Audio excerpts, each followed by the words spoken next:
제가 인생을 살아가면서 마음에 드는 사람 있을까요? 예. 참 우리는 인생을 살아가면서 마음에 들지 않은 사람들 때문에 불편해하고 또 힘들어하기도 합니다. 내 마음에 드는 사람을 찾기가 어려워요. 여러분, 여러분의 남편 마음에 드십니까?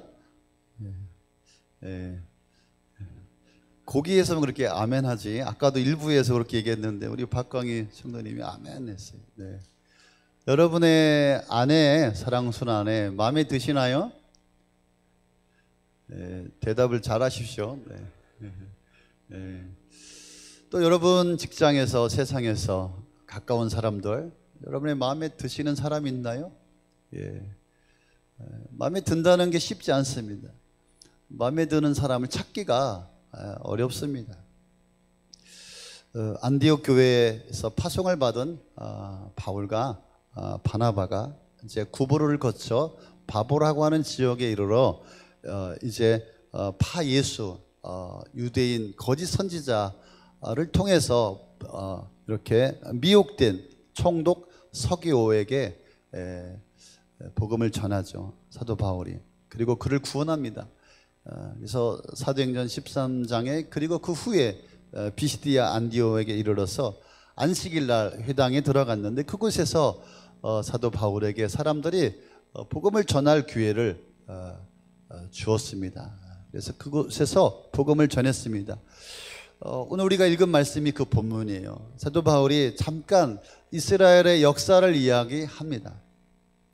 하나님께서 이스라엘 백성들을 사랑하여서 이집트에서 구원해 내셔서 광야의 길을 걸어가게 하고 가나안 땅에 들어가게 하셨습니다. 그래서 광야의 길에서 가나안 땅 들어가기까지 하나님께서 보호하시고 인도하시고 정말 하나님께서 참으시는 중에 무사히 가나안 땅에 들어갔습니다. 이 450년 동안에 하나님께서 함께하여 주셨습니다. 그리고 이제 가나안 땅에 들어가 사무엘 선지자 또 사사들로 하여금 그 이스라엘 민족들을 치리하게 하시고 이제 이스라엘 백성들이 왕이 없다고 왕을 달라고 하였습니다. 그래서 그들에게 왕을 주었다라고 하면서 사도 바울이 두 사람에 대해서 이야기를 하고 있습니다. 첫 번째는 누구죠? 이스라엘 초대 왕이었던 사울, 기스의 아들 사울이고 두 번째는 다윗 왕입니다. 그런데 오늘 말씀해 보니까 두 왕을 소개하면서 사도 바울은 한 사람, 사울은 하나님께서 물리치시고 하나님께서 패하시고 다윗을 하나님께서 세우셨다. 그리고 말씀하시기를 내가 이새의 아들 다윗을 찾아냈으니 그는 내 마음에 드는 사람이다. 내가 내 뜻을 다 행할 것이다 라고 말씀하셨습니다. 사울을 물리치신, 사울을 패하신 이유가 뭐라고요? 마음에 들지 않아서. 다윗을 왜 세웠다고요? 다윗은 마음에 드는 사람이었다. 그렇다면 사울이 어떤 부분에서, 어떤 모습에서 하나님 앞에 마음에 들지 않았을까? 또 다윗은 하나님 앞에 마음에 드는 사람이다. 내가 내 뜻을 다 다윗을 통하여서 이루겠다 말씀하셨는데 다윗의 어떤 모습이 하나님의 마음을 사로잡게 되었을까요? 사람의 마음에 드는 게 쉽지 않습니다. 제 마음에 드는 사람도 별로. 그런데 우리가 하나님의 마음에 든다? 하나님이 어떻게 마음에 들 수 있을까? 하나님의 마음에 드는 사람이 있을까요? 그죠? 그런데 우리는 어떤 마음입니까? 나는 하나님의 마음에 들고 싶습니다. 하나님의 마음에 드는 그런 삶을 살아가고 싶습니다. 우리가 하지 않습니까? 그런데 하나님은 형상으로 계시지 않습니다. 우리 눈에 보이지 않습니다. 그래서 내가 하나님의 마음에 드는지 내가 하나님의 마음에 안 드는지 알 수가 없어요. 하나님이 우리 눈앞에 계셔서 야 내가 너를 보니까 오늘 너무 마음에 든다. 너 오늘 옷 입은 거 마음에 든다. 너 오늘 머리 새롭게 했네. 너 마음에 든다. 너 오늘 태도가 마음에 들어. 너 오늘 자세가 마음에 든다. 너 내가 보니까 특별 저녁 기도회 퇴근하고 밥도 안 먹고 피곤한데 와서 열심히 기도하려고 애쓰는 걸 보니까 몸부림치는 걸 보니까 야 내가 너 마음에 든다. 근데 하나님은 그렇게 말씀하지 않으시죠. 얘기해 주시면 참 좋을 텐데. 그런데 중요한 것은 하나님께서 내 마음에 드는 자를 찾으시고 내 마음에 드는 자를 통하여서 하나님은 하나님의 뜻을 이루어 가시고 하나님께서 내 뜻을 행하겠다라고 말씀하고 계십니다. 여러분 모두가 정말 하나님의 마음에 들으셔서 하나님의 뜻을 이루어가는, 하나님의 뜻을 행하시는 귀한 성도님이 되시기를 바랍니다. 사울은 뭐가 마음에 안 들었을까요? 다윗은 뭐 때문에 하나님께서 마음에 든다라고 하셨습니까? 분명 사울과 다윗에게는 분명 다른 차이가, 분명한 차이가 있었습니다. 사울은 하나님을 두려워하지 않았어요. 하나님을 무시했어요. 그리고 사람을 두려워했어요. 다윗은 하나님을 두려워했어요. 그리고 사람을 사랑했습니다. 사울은 사람 중심의 사람이에요. 그리고 다윗은 하나님 중심의 사람이었습니다. 하나님 어떤 사람을 기뻐하십니까? 누구와 일하십니까? 누구와 함께 하십니까? 어떤 자를 찾으십니까? 그래서 그 찾은 사람을 통하여서 당신의 뜻을 이루시고 당신의 뜻을 행하십니까? 바로 하나님 중심의 사람, 하나님 중심의 사람. 그런 자를 하나님께서 찾으시고 그를 통하여서 하나님께서 역사하여 주십니다. 사랑하는 성도 여러분, 오늘 하나님의 마음에 드는 자가 되어서 하나님을 기쁘시게 하고 여러분을 통하여, 여러분 삶을 통하여서 하나님께서 이루시고자 하는 일들이 이루어지기를 소망합니다. 그런 축복의 사람, 그런 기적의 사람, 그런 놀라운 사람, 그런 사람이 되시기를 원합니다.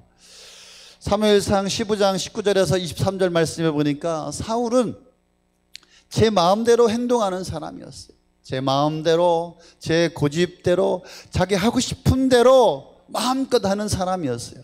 하나님께서 아멜렉 전쟁에서 그들을 쳐서 그들의 모든 소유를 다 불살라라, 진멸하라 라고 했습니다. 금도, 은도, 양도, 소도, 옷도, 귀한 모든 것들을 다 진멸하, 불살라 버려라.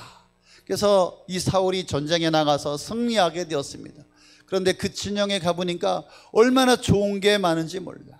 그래서 금도 감추고 은도 감추고 옷도 감추고 소도 감추고 양도 감추고 좋은 것은 다 감추고 안 좋은 것, 가치 없고 하찮은 것만을 진멸했어요. 불살랐어요. 이 사울은 하나님의 명령에 순종하지 않습니다. 하나님의 말씀을 듣지 않습니다. 하나님의 말씀을 무시합니다. 그리고 제멋대로, 자기 생각대로, 자기 마음대로 행동을 합니다. 순종하지 않습니다. 뿐만 아닙니다. 자기 신앙을 앞세워서 제 욕심을 채우기 위해서 거짓말을 합니다. 그래서 하나님께서 지적하죠. 사무엘 선지자를 통하여서 왕이요, 왜 그렇게 하셨습니까? 하니까 사울 왕이 뭐라고 대답합니까? 내가 하나님 앞에 예배하려고, 하나님 앞에 드리려고, 하나님 앞에 제사하려고 소도 감추고 양도 감추고 예배하려고, 이게 왜 나쁜 겁니까? 잘못됐습니까? 신앙을 믿기로 하나님을 속이는 거예요. 거짓말하는 거예요.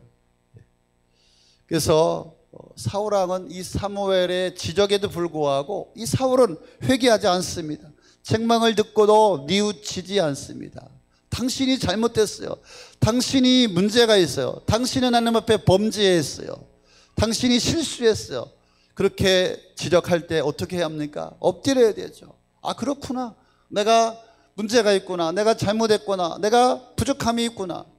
그래서 주님 앞에 회개하고, 그래요, 주님 제가 잘못했습니다, 회개합니다, 용서하여 주십시오, 살려주십시오, 이렇게 해야 당연한 것이 아니겠습니까? 그런데 사울은 절대 회개하지 않습니다. 아니, 지금 백성들이 다 굶어 죽어가고 있어요. 이 귀한 것을 왜 다 불살라 진멸합니까? 그것을 가져다가 백성들에게 나누어주고 백성들에게 먹여주고 또 하나님을 위해서 내가 섬기고 하나님을 위해서 드리기를 위해서 이렇게 한 것인데 이것이 뭐가 잘못입니까? 깨닫지를 못합니다. 돌이키지를 않습니다. 하나님을 속이고 선지자를 속이고 하나님을 무시합니다. 그래서 사무엘이 나무랍니다. 주님께서 어떤 것을 더 좋아하시겠습니까? 주님께서 말씀에 순종하는 것을 좋아하지 않겠습니까? 아니면 번제나 화목제를 드리는 것이 하나님께서 좋아하시겠어요? 잘 들으십시오. 순종이 제사보다 낫고 말씀을 따르는 것이 순양의 기름보다 낫습니다. 거역하는 것은 점치는 것 같고 고집을 부리는 것은 우상을 섬기는 죄와 같습니다. 이렇게 책망해도 사울왕은 듣지 않습니다. 돌이키지 않습니다. 그래서 사울은 정말 타락합니다. 그래서 타락의 결과로 그 인생이 무너지기 시작합니다. 영이 무너지고 육체까지 다 무너지게 되었습니다. 하나님 앞에 예배를 드려도 하나님이 기쁘게 받지 않습니다. 하나님 앞에 기도해도 응답이 되지 않습니다. 하나님은 침묵하십니다. 하나님은 반응하지 않습니다. 여러분, 우리 인생을 살아갈 때 하나님께서 나의 예배를 받으시지 않으신다, 하나님께서 나의 기도를 들으시지 아니하시고 응답하지 않는다, 그럼 우리 삶이 얼마나 답답하고 막막하겠습니까? 그때에 사울이 무슨 짓을 합니까? 온 나라에 용한 점쟁이를 찾아봐라, 신접한 여인을 찾아라. 그래서 그 무당을 불러다가 점을 치게 하고 불안한 자기의 앞날을 물어보고, 그래서 이 사울왕이 모든 것이 지금 무너져 버리고 말았습니다. 그래서 하나님은 사울왕을 세운 것을 후회하시고 사울왕을 폐하십니다. 그래서 사무엘을 통하여서 왕이 여호와의 말씀을 버렸으므로 여호와께서도 왕을 버려서 왕이 되지 못하게 하셨습니다. 통보해버림. 그래서 사울왕을 하나님이 폐하시고 버리십니다. 여러분, 다윗은 어떤 사람입니까? 다윗은 정말 하나님의 국류를 구하는 자였어요. 다윗 사람이잖아요. 저와 여러분과 별반 차이가 없는 사람이에요. 우리랑 똑같이 밥 먹고 잠자고 시험 들고 환난이 있고 고통이 있고 어려움이 있어요. 다윗도 그의 삶에 수많은 우여곡절이 있었어요. 뿐만 아니라 그도 실수와 또 범죄가 있었어요. 별다른 우리와 차이가 없는 사람이죠. 그럼에도 불구하고 다윗은 정말 순간순간 하나님을 떠나지 않고 하나님 앞에 엎드리고 하나님을 찾는 자였다라고 하는 것입니다.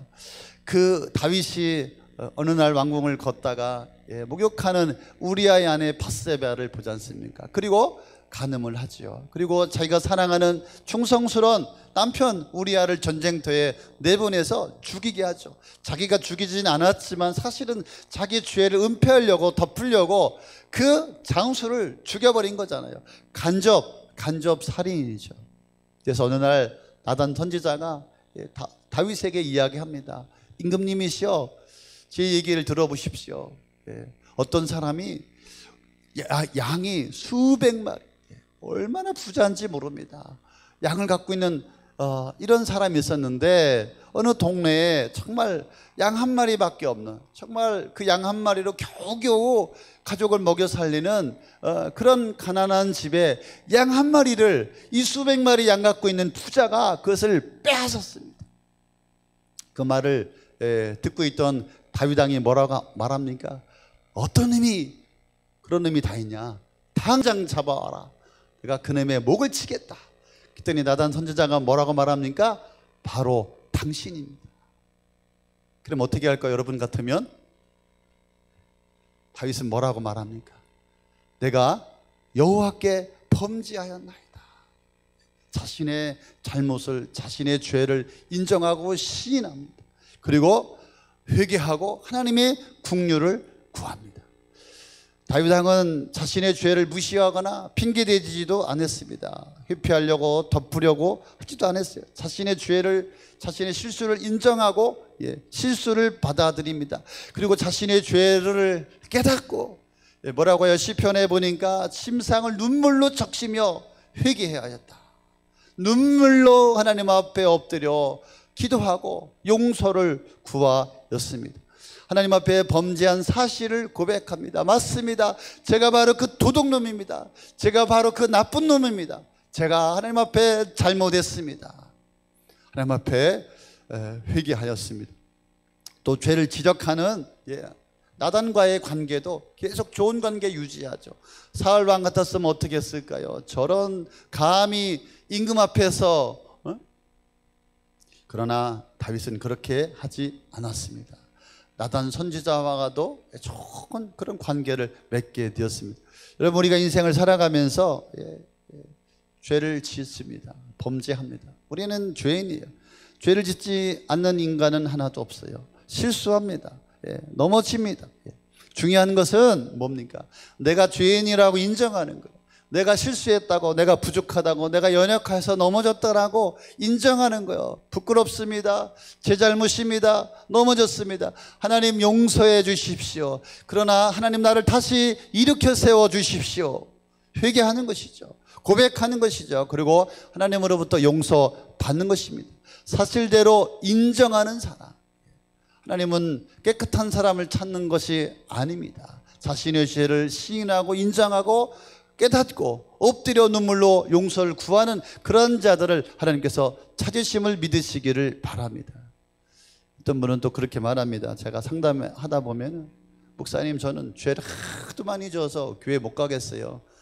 너무 더러워서 하나님 앞에 갈 수가 없어요. 죄책감 때문에 하나님 앞에 갈 수 없어요. 그런 분도 또 있으십니다. 우리 하나님은 죄인을 찾으십니다. 죄인을 부르십니다.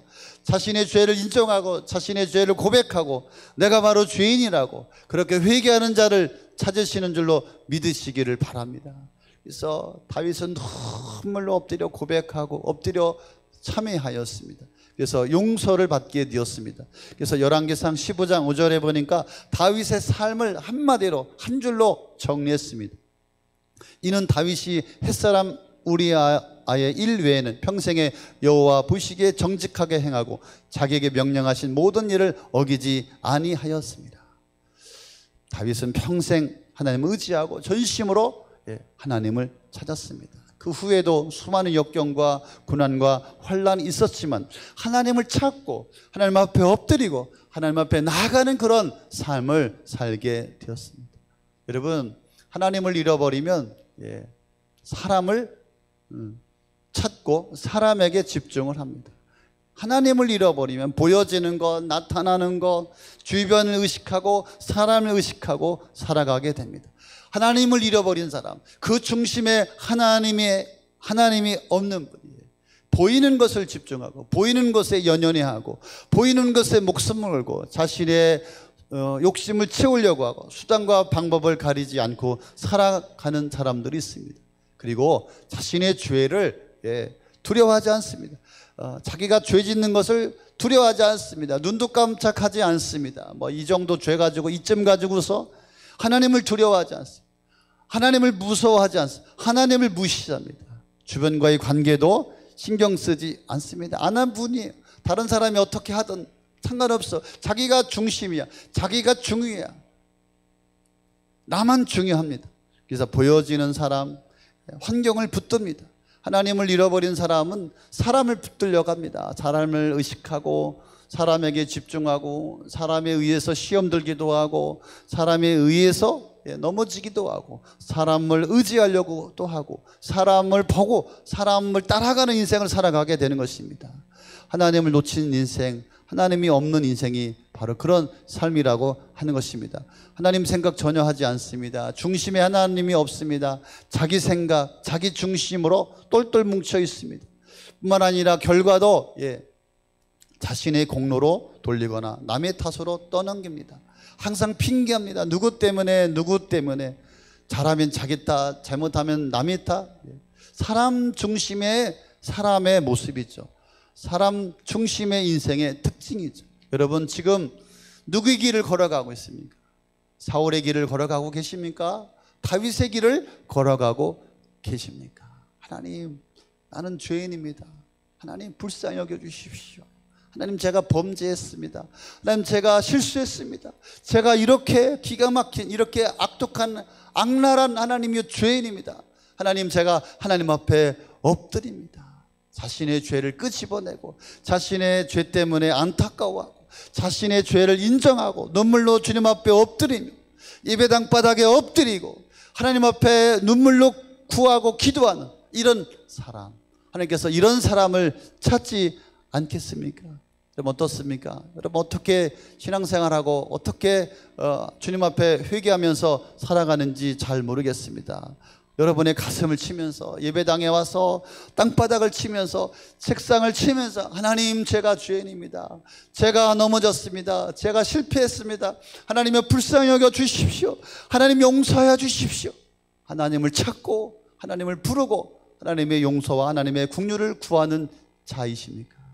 하나님께서는 그런 자들 통하여 일하시고 그러한 자들 통하여서 당신의 뜻을 이루어 가신다라고 하는 것입니다. 사울은 이것을 못했어요. 그래서 하나님께서 그를 패하시고 하나님께서 그를 버리셨어요. 사도 바울은 설교 마무리에서 23절에 다윗과 같이 하나님의 마음에 드는 자가 누군가 그러면서 누구를 이야기합니까? 하나님께서 약속하신 대로 다윗의 후손으로 예수 그리스도를 보내주셨다라고 이야기를 합니다. 누가 하나님의 마음에 드는 자입니까? 예수를 따라가는 자, 예수를 영접하고 예수님과 하나 되고 예수님과 합한 자, 예수님을 붙들고 예수님을 모시고 예수님을 위해 살아가는 자가 바로 하나님의 마음에 드는 자가 아니겠습니까? 우리 중심에 우리 마음에 주님이 계시냐 예수님이 계시냐 이 말이죠. 예수가 없으면 그 인생은 아무것도 아니에요.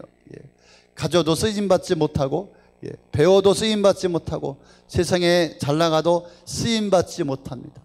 나는 중요하지 않아요. 내가 많이 가졌냐 내가 많이 배웠냐 내가 좋은 환경에서 살고 있느냐 하나님은 한 개도 중요하지 않아요. 하나님은 우리를 어떻게 보십니까? 우리 안에 예수님이 계시냐 나의 중심에 예수님이 함께하고 계시냐 내가 그 예수님을 붙들고 예수와 함께 살아가고 예수를 위해서 살아가는 인생이냐 주님은 그것을 보시는 것입니다. 그래서 예수님 때문에 마음에 맞는 자로 주님 우리를 사용하여 주시는 줄로 믿습니다. 그런 저와 여러분을 통하여서 하나님의 나라를 이루어 가시고 하나님의 의를 이루시고 하나님의 나라를 세워가심을 믿으시기를 바랍니다. 사도 바울도 이 비밀을 알았어요. 이것을 깨달았어요. 그래서 사도 바울이 그렇게 기도합니다. 그렇게 고백합니다. 하나님의 마음에 맞는 자로 살아가기 위해서 내가 사나 죽으나 주의 것이로다. 살아도 주를 위해서 살고 죽어도 주를 위해서 살겠다. 여러분 하나님 앞에 마음에 드는 자일까요? 주님 앞에 정말 마음이 드는 인생을 살아가고 계십니까? 혹시 사람 중심의 인생을 살아가고 있지 않습니까? 예수 중심, 하나님 중심을 위해서 우리가 살아가야 하는데 예수를 위해 살고 예수를 위해 죽어야 하는데 여러분 사람 중심, 사람을 따라 살고 있지는 않습니까? 하나님은 하나님의 마음에 듣는 자를 통하여 하나님의 뜻을 이루시고 행하시고 역사하심을 믿으시기 바랍니다. 저는 이 말씀을 준비하면서 정말 여러분이 하나님 앞에 쓰임받는 인생이 되어지기를 축복합니다. 여러분 우리가 인생을 살아가면서 때로 넘어질 수 있죠. 쓰러질 수 있죠. 죄를 지을 수 있어요. 일부러 죄를 지을 필요는 없겠지만 우리가 죄 가운데 떨어질 때가 있습니다. 시기하고 미워하고 질투하고 욕심을 내고 사람 때문에 시험 들고 죄에 빠질 때가 있습니다. 관계가 틀어질 때가 있습니다. 그런데 그런 것 중요하지 않습니다. 쓰러지고 넘어지고 무너지고 죄의 자리에서 다시 예수님을 붙들고 예수님의 이름을 부르면서 눈물로 고백하고 회개하고 주님 앞에 정결하게 해달라고 하나님 앞에 다시 나아가는 그런 사람을 통하여 하나님께서 역사하시고 일하심을 믿으시기를 바랍니다. 그래서 끝까지 하나님을 의지하시기 바랍니다. 사람 보지 말고 우리 주님은 주무시지도 않고 졸지도 아니하시고 24시간 나를 주목하시고 나를 지켜보시는 하나님이심을 믿으시길 바랍니다. 우리는 하나님 앞에 살아가는 거예요. 사람 앞에 살아가는 것이 아니라 주님 앞에. 그래서 우리는 주님의 시선을 놓치지 않기를 바랍니다. 그분이 우리를 보고 계시고 지켜보고 계시고 살펴보고 계시고 우리의 전부를 아시는 분이십니다. 그래서 나는 주님 앞에 오늘 나는 살아간다. 주님을 놓치지 않기를 바랍니다. 어떤 교회 화장실에 갔더니 이런 글귀가 써 있었습니다. 대부분 화장실엔 뭐라고 써 있습니까? 성구가 써 있지 않습니까? 구하라 찾으라 두드려라 주실 것이다. 뭐 아니면 뭐 평안을 너에게 주노니 뭐 이런 거 있잖아요. 근데 이 교회 화장실에는 뭐라고 써 있냐면은 화장실도 교회입니다. 아니 화장실은 화장실이지 뭐 어떻게 화장실이 교회입니까? 화장실도 교회입니다. 무슨 말이에요? 주님이 안 계시는 곳이 없어요. 화장실도 교회예요. 우리는 어디 있든지 주님 앞에 살아간다. 주님께서 나를 보고 계신다. 주님께서 나를 집중하고 계신다. 우리는 그런 믿음으로 우리는 살아가야 할 줄로 믿습니다. 그래서 매일매일 사람 보지 말고 환경 보지 말고 주님의 시선을 느끼고 주님을 바라보고 살아가는 자가 될 수 있기를 바랍니다. 하나님의 사람으로 하나님의 뜻을 이루게 하신다고 말씀하셨습니다. 여러분, 우리가 죽는 날까지 무엇을 할 수 있을까요? 또 무엇을 위해 우리가 살아가야 할까요? 우리는 소망이 있습니다. 단 한 가지, 평생 주님 앞에 쓰임 받는 것입니다. 하나님이여, 나의 인생을, 나의 가정을, 나의 삶을, 우리 자녀들 하나님이여 사용하여 주시옵소서. 그것을 위해서 우리가 살아갈 수 있기를 바랍니다. 그래서 날이 갈수록, 세월이 갈수록 쓰임받는 인생, 생기도 넘치고 정말 귀하고 존귀하고 아름답지 않습니까? 나이 들어서 쓰임받지 못하면요, 맨날 산책하고 공원에 강아지 붙들고 혼자 외로이 살아갑니다. 아무도 함께 해주는 사람이 없습니다. 아무도 인정해 주지 않습니다. 그래서 지금 고독사가 많다고 하지 않습니까? 고독사. 아무도 알아주는 사람이 없는 거지. 우리는 하나님 앞에서 쓰임받는 인생, 더 세월이 갈수록, 시간이 갈수록 더 멋진 인생을 살아갈 수 있기를 바랍니다. 제가 어저께 충남노예 백석교단의 그 장로구시 제가 시험을 인도하고 왔습니다. 또 상식, 정치, 성경, 면접 보면서 두 교회 장로님, 네 분의 장로님들을 제가 시험을 치르고 왔습니다. 면접을 보면서 참 귀한 분들이더라고요. 제가 눈물이 났어요. 정말 교회가 오랫동안 힘들었는데 그 교회를 지켜내고, 한 분은 23년, 하나는 17년, 그래서 장립을 하게 되었는데, 참 그들의 고백이 기가 막히더라고요. 끝까지 그 교회를 지키며 끝까지 주님 앞에 쓰임받는 인생을 감당해낸 그의 삶들이 너무나 귀했습니다. 아, 고독 호숫교회도 이런 장로님들이 세워져야 되겠구나. 언제 이런 장로님이 세워질까 하면서 참 많은 눈물을 흘리고 제가 왔습니다. 주님께서 요한복음 13장 1절에 그렇게 말씀하지 않습니까? 자기가 사랑하는 사람들 끝까지 사랑하신다. 여러분, 주님이 여러분들 끝까지 사랑하실 것입니다. 여러분들도 주님을 위해서 끝까지, 또 이 교회를 끝까지 섬기며 사랑하며 하나님 앞에 쓰임받는 삶이 되시기를 바랍니다. 오늘 분명히 말씀하고 있습니다. 주님께서 내 마음에 드는 사람을 통하여 하나님 내 뜻을 이루겠다. 내 마음에 드는 자를 통하여서 하나님 행하시겠다 말씀하고 있습니다. 하나님 앞에 쓰임받는 인생, 하나님 앞에 드려지는 인생 살아갈 수 있기를 바랍니다. 하나님은 내 뜻을 이룰 자를 지금 찾으시는 줄로 믿으시기를 바랍니다. 실수하지만, 때로는 연약하지만, 죄 가운데 범죄하고 넘어지고 쓰러지지만, 그러나 그때 다시 한번 주님 앞에 나가 긍휼을 구하고 용서를 구하고, 하나님 불쌍히 여겨 주십시오. 그러나 하나님 나를 버리지 마십시오. 주님 앞에 쓰임받는, 주님 앞에 사용되어지는 삶이 되어지기를 바랍니다. 하나님 그런 자를 쓰지 않겠습니까? 하나님은 지금 사람을 부르고 계십니다. 여러분, 우리 주님 바라보고 신앙생활 합시다. 목사 바라보지 마십시오. 목사 눈치 바라보지 마십시오. 하나님 바라보십시오. 저도 여러분과 똑같은 성도에 불과합니다. 우리는 하나님 앞에 서야 합니다. 우리 사랑하는 목자, 우리 사랑하는 사역부서장님, 우리 사랑하는 집사님들, 우리 사랑하는 성도님들, 정말 하나님의 마음에 드는 자가 되어서 하나님의 뜻을 이루어가는 인생을 살아갈 수 있기를 바랍니다. 내가 너를 보니까 진짜 마음에 든다. 내가 너를 보니까 진짜 기쁘다. 너를 통하여서 내 뜻을 이루고 내 뜻을 행하겠다. 내가 너를 일으키겠다. 내가 너를 사용하겠다. 너의 가정, 너의 삶, 너의 자녀, 너의 인생을 내가 일으켜 내가 너를 사용하여 주겠다. 이런 하나님 앞에 마음에 드는 자로 일어나기를 예수님의 이름으로 축원합니다. 축원합니다. 할렐루야.